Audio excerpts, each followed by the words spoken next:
Israel is bombing homes and health facilities across Gaza.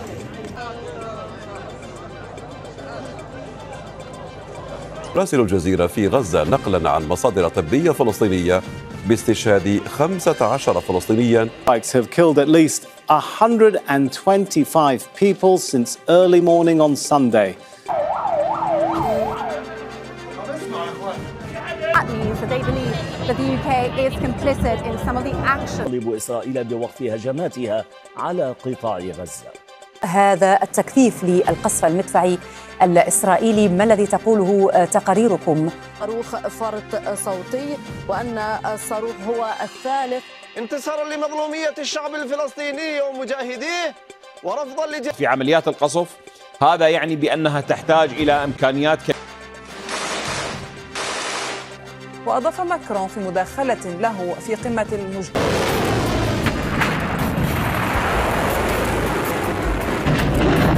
Caamsaa 18 dilbata waaree booda akka mooltan kabajamtoota hordoftoota keenya balballoomii miidiyaalee idila addunyaarraa duguuggaa Filisxeemota haleellaawwan kutaa Gaazaa hunduma irratti raawwachaa jiruuf dheekkamsa addunyaa.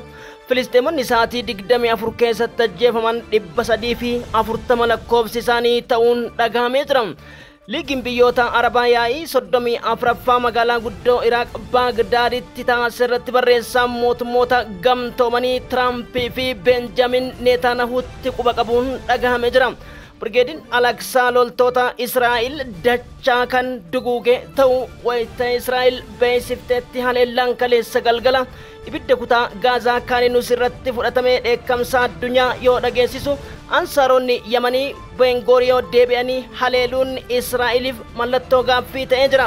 Kaayyoon keenyaaf ergamni keenya akka Yahyaa Sinwar, Muhammad Daif, Hasan Nasrallaa fi Ismaa'il Haniyyeetti Abdul Malik Badraddiin Alawutiif Yahyaa Saariyaa balleessuudha jedhee Israa'el kaatu. China, Spain, Afrikaa, Kibbaa, UK fi biyyoonni 11 mana murtii ICJ'tti duguuggaa guddaa Genocide or Political Stunt jedhuun mana murtii idila addunyaatti Benjamin Netanyahuuf qondaaltonni akka dhiyeessaniif sagaleetti fayyadamuuf Raashiyaa dabalateetiin hidhannoo addaatiin Israa'el irratti murtiiwwan gurguddoo dabarsuun dhagahamee jira. Yaa'iin ijibbaata nagaa Gaazaa barbaadu Baagdaaditti taa'ame ergaawwan gurguddoo kan of keessaa qabu ta'us halkan kaleessaa akka shimoo baqqaanatti kan affeelamaa bulan qulqulloonni Gaazaadha. Tarkaanfii kutaalee Khaneninus, Beetul Ahaya, Raafaa, Jabaliyaa fi Raamalaa irratti Israa'el fudhatteef Brigeediin Alaksaas falmiisaa itti fufuun dhagahamee jira. Mormii walakkeessaa Israa'el keessatti dhohuu fi Benjamin Netanyahu manni isaa humnoota waraanaatiin marfamee argamuun dhagahame. Qondaalaa aangoo Riippaabilikii Islaamaa Tiraampiin akeekkachiisuun dhagahame. Duutii Ameerikaaf dhaadannoo jedhu Ayatullah Ali Al-Khamenei yaa'iiwwan addaa carraa argatan kan barsiisotatti fayyadamuun Masuud Pezekshiyaa dabalateetiin nuti nagaa barbaanna, waraanni fedha keenya kan taane beeksisuu barbaanna. Yaa'ii fi adeemsi daawwannaa Doonaald Tiraamp baha gidduu galeessaa keessatti godhe hunda galeessa kan taanee fi tooftaa biyyoota Arabaa ittiin gabroonfatan waan taateef gara nagaa fi dhimma nikileera marii ammoo humnaan Iraan deebisuu akka hin dandeenye mirkaneessina kan jedhan sagantaa caayaa balballoomii miidiyaalee idila addunyaarraa fudhanne isiniin geenya. Raashiyaan gonkumaa Yukreen wajjin marii akka hin taane ifatti beeksiftee jirti. Miidiyaaleen idila addunyaa waraanni Iraanii fi akkasumas Israa'el gidduutti eegalamuu deemuuf dhaadannoon Israa'el kaate Abdul Malik Al-Hawtii fi Yahyaa Saariyaa akka Yahyaa Sinwar, Muhammad Daif, Ismaa'il Haniyyeef Hasan Nasrallaatti balleessina kun dhaadannoo kenna jechuun raasii sarara kaasee Hudeydaa haleeluun buufata Hawtii hojmaatan ala taasisuu irratti fuulleeffatan Ameerikaan deeggaramuun wal qabsiise harki deebii ciniinnachaa Hawtii Yamanoota Bengooriyoo qabatamaan rukutuu Aljaziiraan gabaase. Madde Aljaziiraa, Al-Arabiyaa, Hindustan Times, Times of India, Middle East Eye, Reuters irraa qabanne gurraan isin geenyaan gaxumura sagantaa keenyatti nu faana bu'a.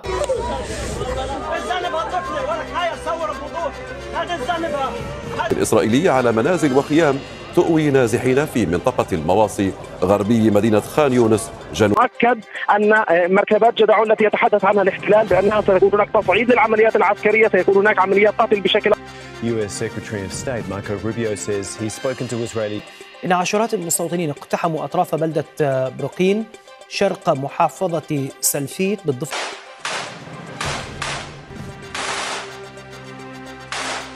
لوقف إطلاق النار. وأضاف ماكرون في مداخلة له في قمة المجتمع السياسي الأوروبي وإنها على بعد واحد انتهاء من إحاطة أمنية عقدها اليوم مع نتنياهو. الدفاع الجوي تعمل على اعتراض صاروخ أطلق.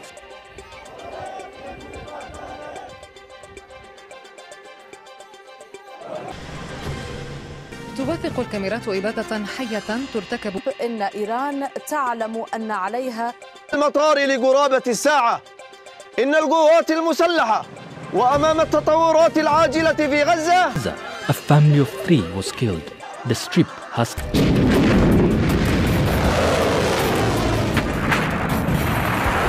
Waraanni duguuggaa fi ijibbaata olaantummaan keenya guramtoota qofa gadi dhiisuu fi miti Gaazaa walumaa galatti waraanarraan dhaabnu Gaazaa dhuunfachuu barbaanna akkasumas seenaan waliigala baagiddu galeessaa irree keenya harkatti argamaatii Gaazaa maappii keenya jala galfanne jechuun dhaadannoon bulchaa Israa'elotaaf ministeera raayyaa ittisaa Israa'el kaat dheekkamsa bahaa fi dhiyaa kaabaaf kibba addunyaarraa yeroo dhageessaa jiruu fi aangoon biyyoonni Arabaa Israa'el irratti dhiibbaa godhan tokkolleen jiru yaraa jechuun kaleessa kan dhaadatan Benjamin Netanyahuun himannaa biyyoota 11 Chaayinaa dabalatee mana murtii idila addunyaa ICJ irratti dhiyaachuu fi adeemsi himata gurguddoon dhiyaachuuf manni murtii idila addunyaa himata Chaayinaa fi biyyoota 11 gidduu gala taasifachuun yaa'ii taasisee jira. Murtoon cimaan Israa'el irratti darbus Genocide or political stunt jechuun qondaaltonni seenataroota Ameerikaa bulchiinsa Donald Trumpitti wayita ka'an kutaa khaneninus keessatti boombii keemikaalotaa fi akkasumas rookettiiwwan heera addunyaatiin dhoogaman bakkeewwan 4 irratti yoo diqqaate walumaa galatti isaa 24 keessatti Filisxeemonni 340 ol ajjeefamuuf kanneen 800 ol garmalee miidhamu keessattuu adeemsi buqqisuu fi balaawwan rakkoo bishaan dhugaatiif deeggarsa namoomaa duuchaatti Gaazaa keessaa Hamaastu fayyadama jedhe balleessuu irratti murtiin yaa'ii 34ffaa Liigi Arabaa Bagdaad irratti darbee Israa'el dheekkamsiise Haleellaan gurguddaan birgeedii mujaahidootaatiin har'a kallattiin loltoota Israa'el humna lafoo barbadeessuus Aljaziiraan gabaase. Rallied in central London in honor of Nakba Day, reiterating calls for a ceasefire in Gaza. The protest marks the 77th anniversary of what Palestinians, including many who are starving, are facing an increasing wave of attacks by Israeli forces. هو تحدث مع رئيس الوزراء الإسرائيلي بنيامين نتنياهو اليوم بشأن الأوضاع في قطاع غزة. وعدو طرق تنقله وأساليب قتاله، وبالتالي هذه الأمور مهمة جدا في عملية وضع الخطة. الأمر الآخر يوم في الوصول أو إطلاق سراح، إذن هي أمام إشكال حقيقي في عملية استمرار المعركة دون أن تقدم حقيقي في عملية استمرار المعركة دون أن تقدم في غزة. وطالبت في مقابلة مع مراسل التلفزيون العربي فجاعة في قطاع غزة هي من صنع إسرائيل وتعتبر وصمة عار في جبين العالم. Water or medical supplies are allowed in. Our correspondent Zaina Khudar is following the summit from Baghdad. Sigara jabeessaa fi sanyummaan jiishota ta'e Donald Trump imalli gidduu galeessaa dhahannaa onnee biyyoota Araba Saud Arabiyaa Qaatarii fi Emirate daawwachuu akka ta'e gabaasa keenya dhiingadda Marwan Bishaaraaf Karaim Hatim Al-Falahi wabeeffachuun gurraan isin geenye GCC Corporation jechuun gamtaa biyyoota galaanaatiif adeemsa keessattuu Galf Parshiyaa jedhu Arabiyaan Galf jedheetiin jijjiira jechuun Iraan wayita dheekkamsiisee jirutti fi Filisxeemota miliyoona 1 bulchiinsa biyya Muhammad Gaddafi Libiyaatti waliigalleetti jirran qoqqobbiiwwan bulchiinsa Muhammad Gaddafi keessa turan hunda ni kaasa. Filisxeemonni Gaazaan naannoo nagaya ta'uu waan barbaachisuuf miliyoona 1 ta'an Libiyaa keessa qubsiifna jechuun daranu ibidda irratti beenzila dabaluun tahameetiin loltoonni birgeedii Alaksa erga aydan Alexander hiikkate Donald Trump kana fide dhumneetiin banna waan jedhan fakkaatani Haleella kana nammoo keessattuu iccitiin durdubbeef dhahannaan Donald Trump Benjamin Netanyahu keessa jiraachuudhaan gadda isiniif gabaasuun ni yaadatama. Haleellaan kun daranuu yeroo kamiyyuu caalaa onkoloolessa torba 2023 as Filisxeemota irratti cimee hin beeku jedhame. Hospitaalonni manneen yaalaa guutummaatti Gaazaa keessa yeroo xumuraatiif dhabamuun Haleellaan hospitaala Al-Naasiriidha yeroo si'a 3 haleelame lammiilee Filisxeemota duuchatti duguuguun dhagahame moorawwan kola baqattoota mootummoota gamtoomanii yeroo addunyaa waccisiisee fi Israa'el irra qoqqobbiin cimaa fi murtiin hoggansa isaa gara mana murtii idil addunyaatti dhiyeessu Chaayinaan eegalame kan jedhan miidiyaaleen idil addunyaa Ameerikaatti quba qaban bulchiinsi Donald Trump bulchiinsa Genocide fi duguggaa sanyummaa irratti fuulleeffatee akka ta'ee fi nama dhala namaatiif hin yaanne ta'uu ifatti lallabamee jira. Benjamin Netanyahuun tarii adabbiin guddaan akka isa eeggatutu himamaatii jira. Miidiyaaleen idil addunyaa waraanni Iraanii fi akkasumas Israa'el gidduutti eegalamuu deemuuf dhaadannoon Israa'el kaate Abdul Malik Al-Houthi fi Yahya Sariyaa akka Yahya Sinwar Muhammad Daif Ismail Haniyyeef Hasan Nasrallatti balleessina kun dhaadannoo kenna jechuun kutaawwan raas isarraa kaasee Hudeyda haleeluun buufata Houthi hojmaatan ala taasisuu irratti fuulleeffatan Ameerikaan deeggaramuu wal qabsiise harki deebii ciniinnachaa Houthi yamanoota Bengoriyoo qabatamaan rukutuu Aljaziiraan gabaase. צה"ל תקף ופגע קשות בנמלים בתימן שנמצאים בשליטת ארגון הטרור החות'י. כל הכבוד לחיל האוויר על הביצוע. نبدأ هذه النشرة إذن بما جاء في مسودة البيان الختامي للقمة العربية في بغداد حسب ما نشرتها وكالة الأنباء العراقية وقد حثت مسودة البيان الختامي آمریکایی دولت‌های آمریکا از قدرت استفاده کردن برای قتل عام غزه. اما از هیچ تهدیدی نمی‌ترسیم. این گونه نیست که اینا said that he wanted to use power for peace. He lied. بعضی از این حرفایی که Some of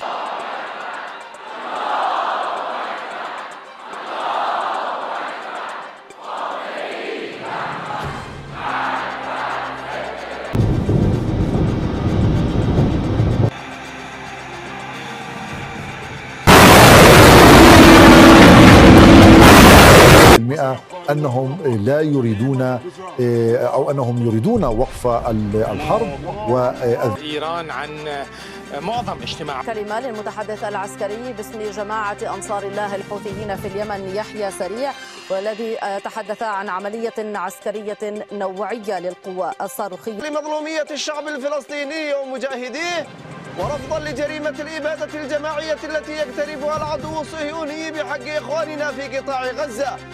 نفذت القوة الصاروخية من العمليات العسكرية. المقاومة الفلسطينية لم تقم بكل قوتها في مواجهة الجيش. في استطلاع الرأي هذا المهم قال 69% أنهم لا يريدون أو أنهم يريدون وقف الحرب والذهاب. هل كان كليسا سنبتني فلسطيموتاف يرو الفاتا كته غلالچتون ميديالي باغدو غليسا فا دنيا دا ولركافو دني بلبلوم سورات ارغمن امن فلسطيم حواسني الدنيا يرو كميو چالا beelaa fi bombi Benjamin Netanyahuun dhumaa jiraachuuf daa'imman harkatti laaffachuuf egereen itti dukkanaa'uudha himachuu irratti argaman.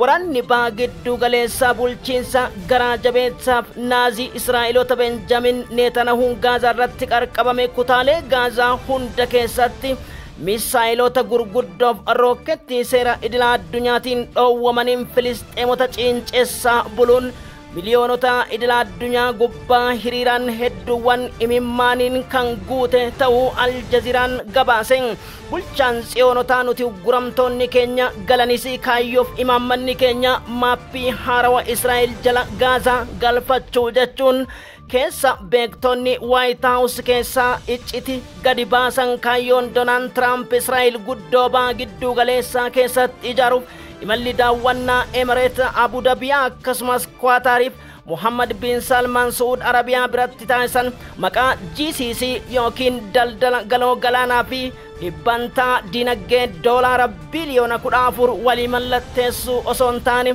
ashaaraa guddoo dhahannaa onnee biyyoota Arabaa qarqabachuu akka ture Marwaan Ali Bishaaraa akkasumas xiinxalaan Al-Jazeeraaf Al-Arabii Hatim Karim Al-Falaahi dubbatee jiran.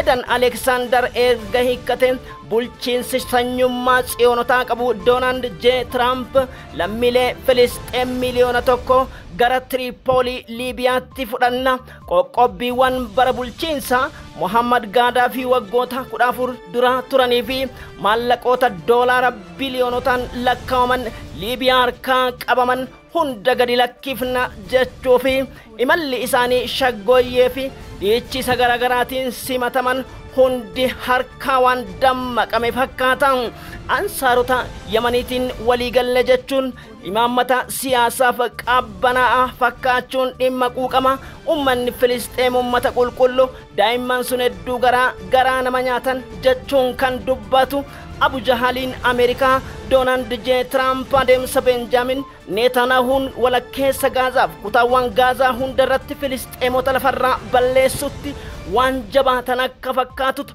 dubbatamaa jiran yaa'ii Bagdaaditti taa'ame kan liigii Arabaa 34ffaa irratti barreessaan mootummoota gamtoomanii addunyaa waa takka taajjabaa manni keenya yoo nagayaa manni ormaatis nagaya ta'uu qaba ilmi keenya nagaya akkasumas ilmi keessan nagaya ta'uu qaba jireenya gaarii jiraachuuf hawwinaan jireenya namaa irratti biddan qabsiisinaa jechuun bulchiisa Benjamin Netanyahuuf Ameerikaa yeroo itti dheekkamaniif hawaasni addunyaa Gaazaa osoo agarru ibiddaan labobbamtuu cal'isuu caala wanti nagaddisiisuun jiru jedhan Anthony Guterres.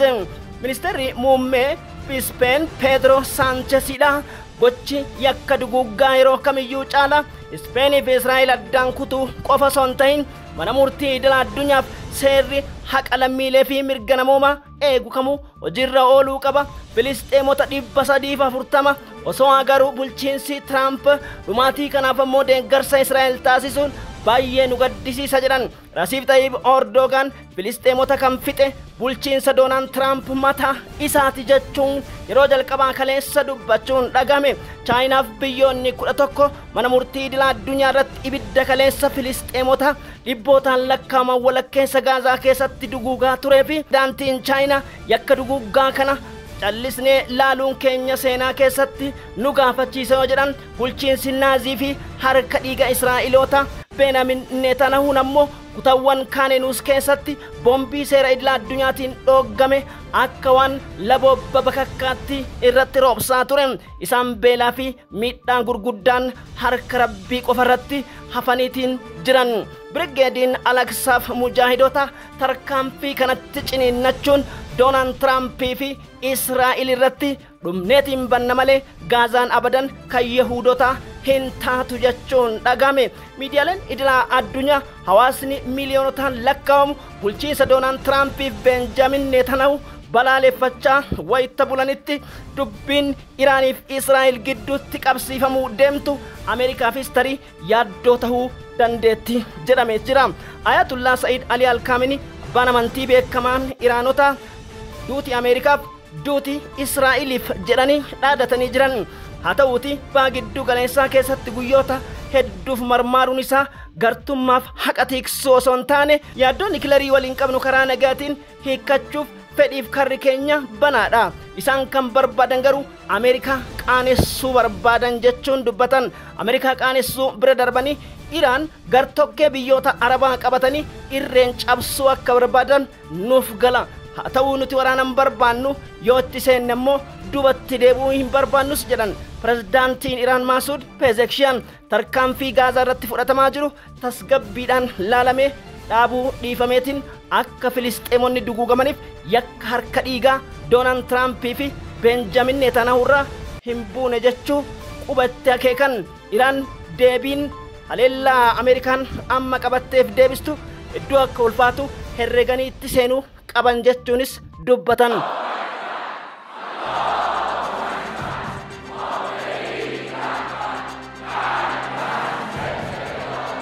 And we're looking at Gaza and we got to get that taken care of. A lot of people are. ترامپ گفت که میخواد از قدرت برای صلح استفاده کنه. دروغ بود. اما از هیچ تهدیدی نمیترسیم. این گونه نیست که اینا تصور کنند اگر ما رو تهدید بکنن ما از اون حقوق انسانی و حق مسلم خودمون بدأنا في ليبيا والوضع في السودان. Because it has been repeated by Israeli leadership itself so many times to use starvation, to make Gaza unlivable, to ethnic. kutaa beetul ahyaa keessatti loltoonni hojmata opereeshinii irratti bobba'an birgeedii golaanii keessaa kanneen holqama seenaan sadi battalatti ajjeefamuu fi kanneen lama harkaan qabaman Times of Israelin erga gabaaseetii booda haleellaan beetul ahyaa fi kutaa khanenusitti raawwatame kun addunyaa ijaan suukaneessuu bira darbeetiin tarkaanfiiwwan gurguddaan gama Ameerikaatti waan ce'an fakkaatan. Terri muummee Ispeen Pedro Sanchesidha. Haasaan isaan kaleessa yaa'ii 34ffaa liigii biyyoota Arabaa irratti taasisan Gaza kan ficcisiise numa jechuun dubbii hedduu garaa nama nyaatu dubbatee jiran. Marwan Ali Bishaaraa fi Daani'eel Liwis xiinxalaan beekamaa fi adeemsa waajjira Pireezidaant Tiraampii fi imaammata ba'aa giddu galeessaatti qaban hordofu tarkaanfii kana adeemsisuun Arabiyaa daawwatanii fi imalli keessattuu bashannana Abu Dhabii Emiratitti taasifame kun Gaza akka gurgurachuuti jechuun dhagamin gocha Israa'el raawwataa jirtu kana qondaaltonni Ameerikaa cal'isuun kun hojmaataaf maappii isaan baafatan ta'us himamaatii jira. Walakkeessa ba'aa giddu galeessaa keessatti waraanni guddaan Iraaniif Ameerikaa gidduutti akka eegalamuu jirus Daani'eel Liwis dubbatee jira. Adeemsi keessattuu tarkaanfiin waliigaltee dhimma niikileraaf gabbisa yuraaniyeemii irratti Ameerikaan Iraan gara nagayaatti akka dhuftu kana ta'uu baannaan ammoo Gaza daawwachuu qabdan ummata Gaza laaluu qabdan naannoon sun naannoo bareedaadha naannoo miidhagaadha jijjiirama diinagdeef qoqqobbiif irraa kaasuuf guutummaatti dhimmoota dhukaa fi industirii balastikii hunda balleessuu qabdan jechuun ejjennoo nageenyummaa jiwishotaaf Yahuudota ba'aa giddu galeessaa olaantummaa moosisuu kan barbaadu Pireezidaantiin dhalootaan jiwishotaa Doonaald Tiraamp tarkaanfii Gaazaa kana deeggarsa namoomaa ni taasifna jechuun afaan Maarko Roobiyoo irraa wayita dubbatametti ogeeyyiin walakkeessa Gaazaa keessaa hospitaalonni guutummaatti cufamuu fi kiliinikonni hafanis haleellaa edaatiin barbadaa'uun yaaddoo deeggarsa namoomaa fi mirga dhala namaa irratti dhiibbaan akkamii akka jiruuf Ameerikaa mallattoo gaaffii jala galchuu irratti argama. Biyyoonni michuu dippiloomaasii ta'an kanneen Awurooppaadha ibsi isaan baasaniif keessattuu hariiroon daldala walumaa galatti Israa'el wajjin kutuu fi deeggarsa jalqabaa taasisuun kan beekamtu Ameerikaatti aantee Ingiliz akkasumas Jarmanii fi Firaans Benjamin Netanyahuutiin dugda walitti gara galaniitii jiran. Protesters rallied in central London in honour of Nakba Day, reiterating calls for a ceasefire in Gaza. The protest marks the 77th anniversary of what Palestinians referred to as the Palestinians being forced from their homes. In central London, as they have the very high death toll of civilians in Gaza, despite the fact that Israel is withholding aid into Gaza, what they've had وجنديا إسرائيليا في إطار المعارك، هذا بالإضافة إلى مئات الجنود الجرحى الذين أصيبوا في إطار العمليات العسكرية. سيكون هناك عمليات قتل بشكل أكبر، سيكون هناك فرض سياسة جديدة. هذا ما يجري الآن في الشمال. الاحتلال الآن يريد أن يعدم مقومات الحياة. أحمد هذا